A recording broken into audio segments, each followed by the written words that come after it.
back, ladies and gentlemen.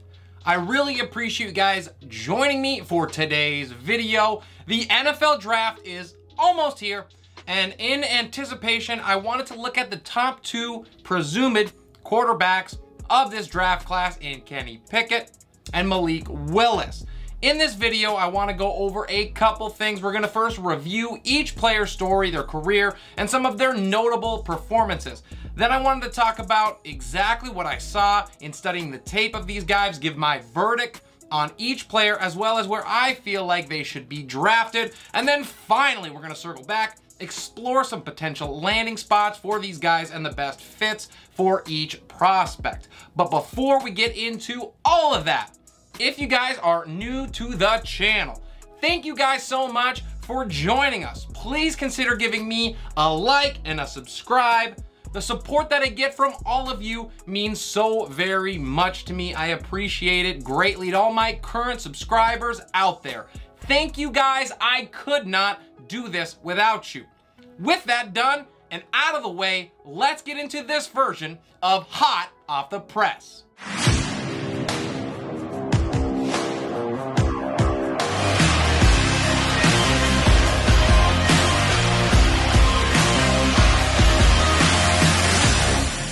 We are gonna start with Kenny Pickett and some notable performances that helped get him to where he is at today. We're gonna start November 24th, 2017, Pittsburgh against Miami. Now, in his first career start, the true freshman led the Panthers to an upset of the Miami Hurricanes. At the time, they were ranked number 2 and were in a position to get to that college football playoff.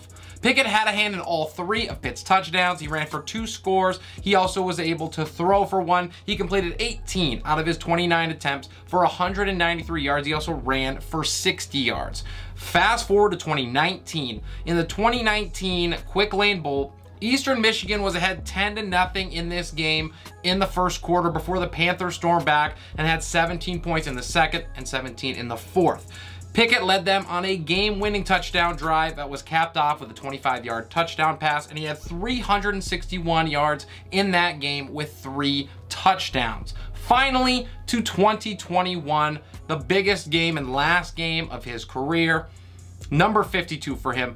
Pickett threw for 253 yards. He had 2 scores. He also ran for a 58-yard touchdown, and I'm sure that you have seen it. They played it a billion times. It is that fake slide that will live in infamy. It was an absolutely beautiful play.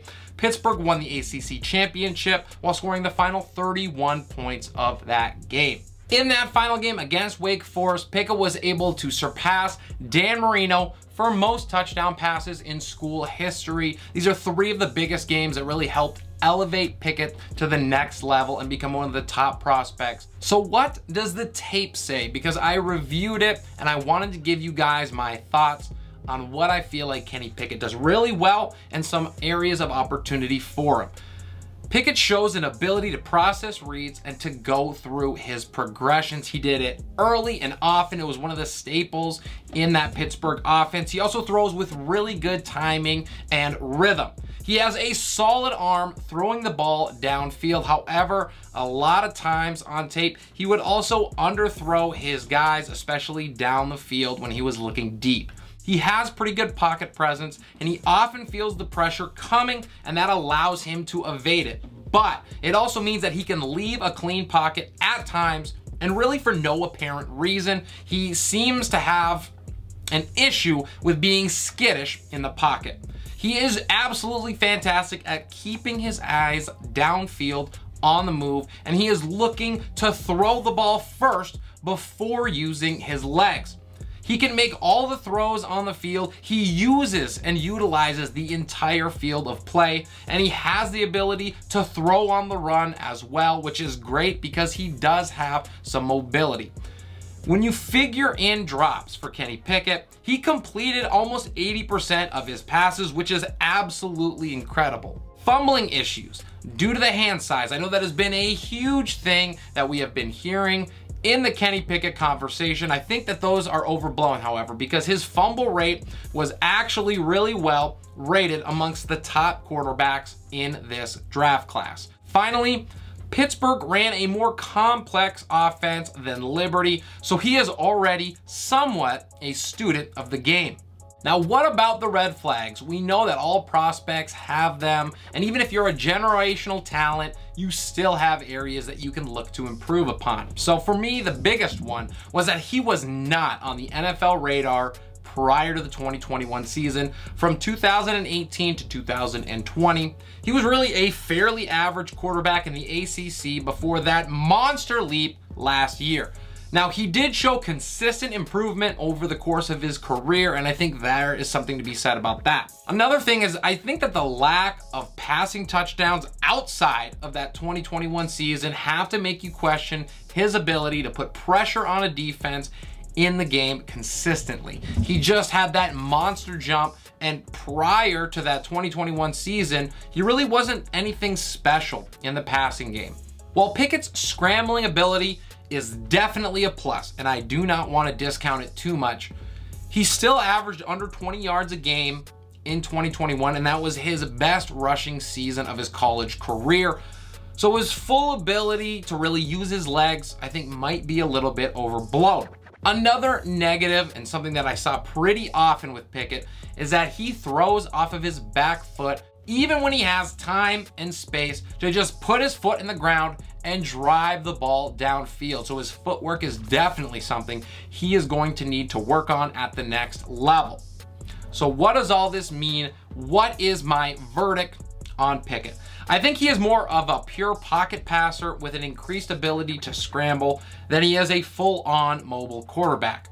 He projects as someone who can step in early on and help an NFL team, though he's gonna have plenty of opportunities just like any NFL rookie. Since he played in the ACC, it gives him an easier level of transition than Willis. I think that that is gonna serve him well. We have a solid sample size from him as well against that level of competition, although he did have varying success. Now, I don't think there's a ton of bust potential here. I think that the ceiling, though, for Pickett is something like a top 15 quarterback in the NFL. He is not likely to be an elite signal caller, but I think he could kind of even out as an above average one. He has more of an ability to stabilize the position rather than he does to help push a team over the top, but I think that certainly has value for many NFL teams, and it is pretty likely that Pickett is going to be fairly similarly ranked across most NFL teams' boards.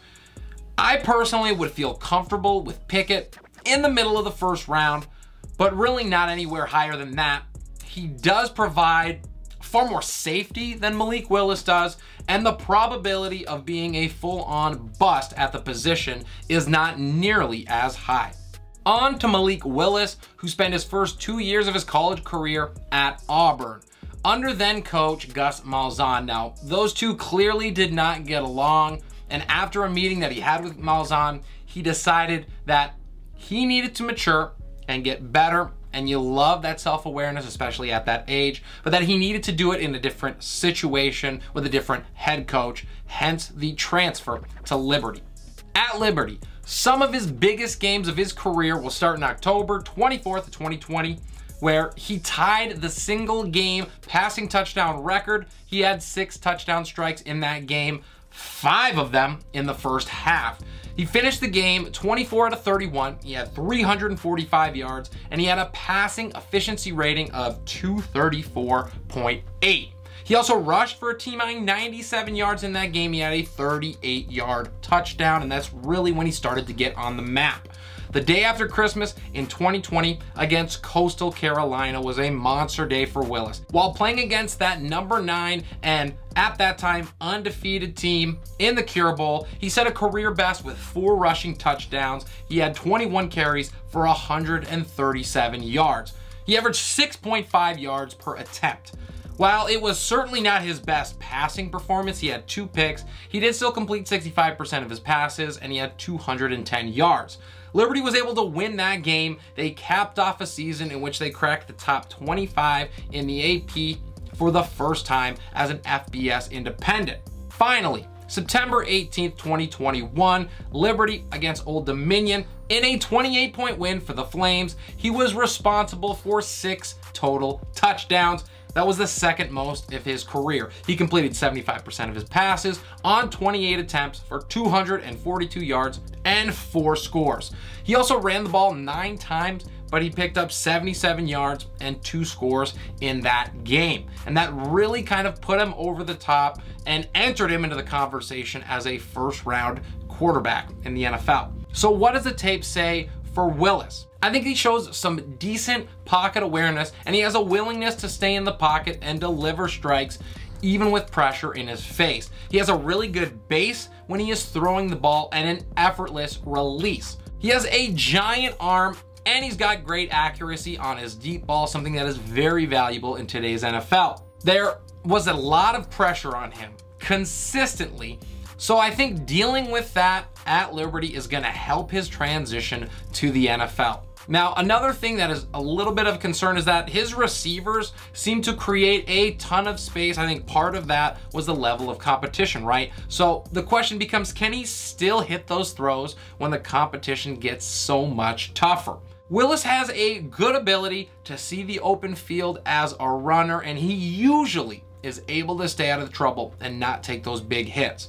He has clearly excellent athletic ability, and no play is ever dead when Willis is in the game. He can really make something out of absolutely nothing, and NFL teams absolutely love that. Willis is great when he throws to contested receivers, and he showed a willingness to do that and challenge the defense. He is extremely accurate, and that will not be an issue for him at the next level. He has the ability to lead his receivers down the field and hit them in stride. Now, what differentiates him from Pickett is I think that the red flags were a little more severe for Willis. He is more or less a first read quarterback. He ran a fairly rudimentary offense at Liberty, and honestly, he may not have been taught much about being able to read defenses there at all. He was often able to throw to his first read, but what happens when he has to dissect a defense because his first option is not available? That is a question that NFL teams are gonna have to answer. He is more of a thrower than a football and not a passer. And what I mean by that is he needs to see his receivers come open most of the time prior to him actually throwing a pass.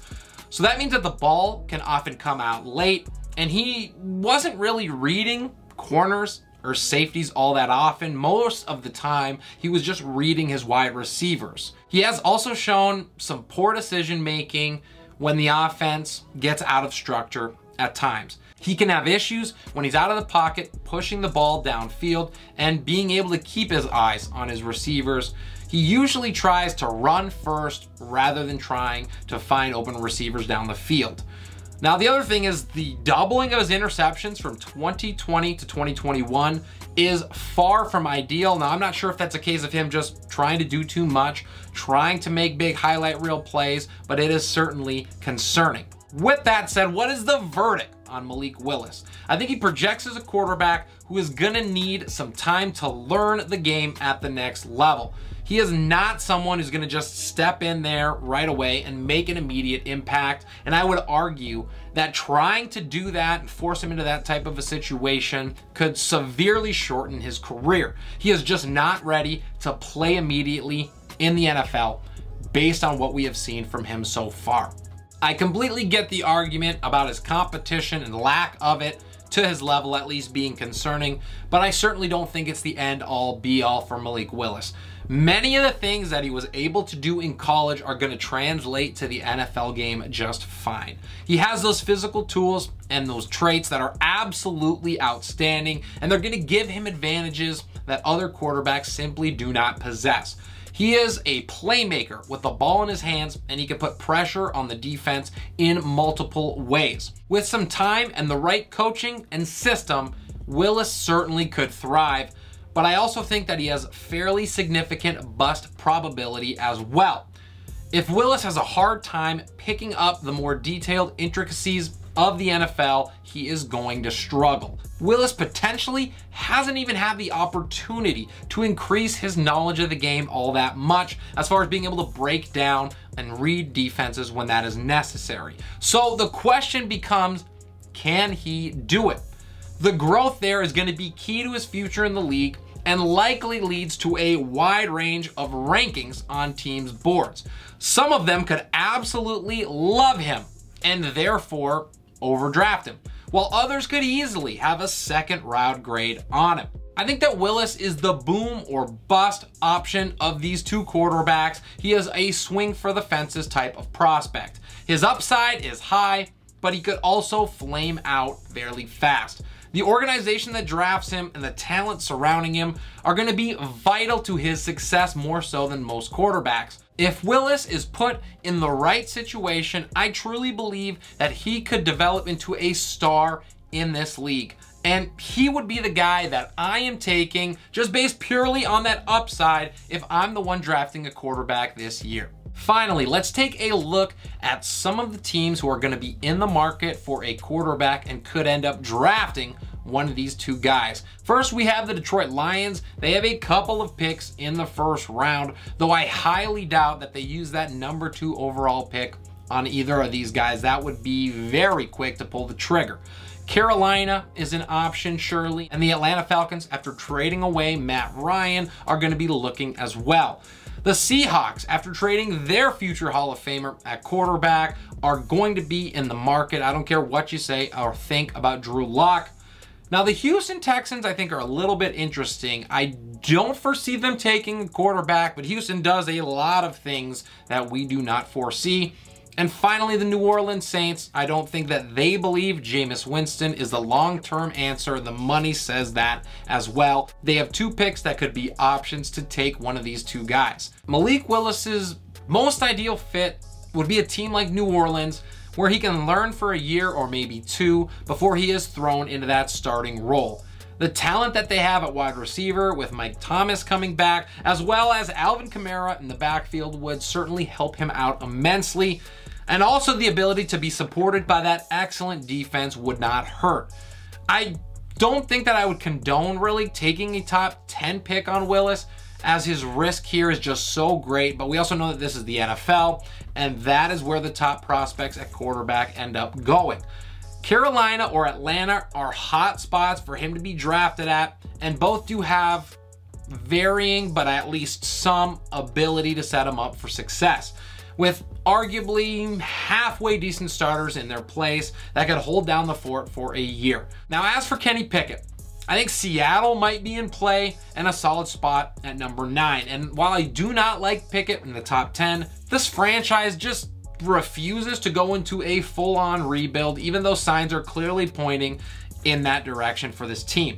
Pickett could certainly provide some stability there and help them out immediately, or they could just wait for the wheels to most likely fall off with Drew Lock under center before him coming into play. They have excellent weapons on the outside for Pickett in Tyler Lockett and DK Metcalf, and a pretty solid running game to be able to rely on as well, especially with the emergence, finally, of Rashad Penny. I think it's outside the realm of possibilities for Houston to take Pickett because he profiles fairly similar to what they got last year in the 3rd round in Davis Mills. And once again, the Saints, I think, would be a good spot for Pickett to fall to at 16 or 19. My pick would be Willis just because of that upside, but I can see an argument where the stability and maybe the more safe pick in Pickett makes sense. And with that, we're gonna wrap up today's video. I really hope that you guys enjoyed the content. I hope you learned something. If you're new to the channel, welcome, welcome, welcome. Please consider giving me a like and subscribe. I cannot thank you guys enough for the support. It means so very much to me. This is Relentless Press. I'm your host, Abraham Opatz, and we'll see you next time.